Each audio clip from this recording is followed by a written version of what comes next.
Driving licence ఉండాలి, driving చేస్తున్నాం కాబట్టి. తర్వాత మనం ఏదైతే వాహనం నడిపిస్తామో ఆ వెహికల్ కి సంబంధించిన పేపర్లు మన దగ్గర ఉండాలి. ఆ పేపర్లలో ముఖ్యంగా ఏముంటాయి? పేపర్లు మన పేరు రిజిస్ట్రేషన్ ఉండాలి. రెండోది ప్రధానమైనది దానికి ఇన్సూరెన్స్ ఉండాలి.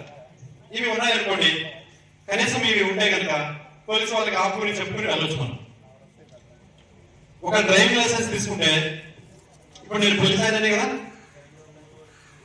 సాధారణంగా ఎక్కడైనా సరే, ఇక్కడే కాదు మన జిల్లాలోనే కాదు, మన రాష్ట్రంలో కాదు, వేరే భారతదేశంలో ఎక్కడ పోయినా కూడా ఆపి వెహికల్స్ చెక్ చేసేది పోలీసు వాళ్ళే కదా, పోలీసులే కదా.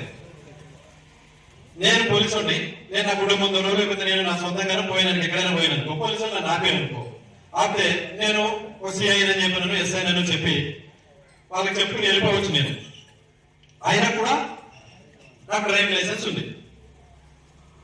నాకు ఇప్పటికి కూడా మోటార్ సైకిల్ లేదు, కారు లేదు, అయినా కూడా నాకు డ్రైవింగ్ లైసెన్స్ ఉంది.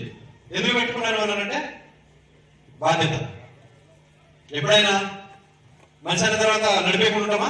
సార్ నాకు లేకపోతే ఎవరినో కొన్ని ఇలాంటి పెద్దవాళ్ళు ఎవరినో రాములను చదవటమే కాదు, దీనికి కట్టుబడి ఉండాలని మా పోలీస్ శాఖ తరఫున మేము విజ్ఞప్తి చేస్తా ఉన్నాం.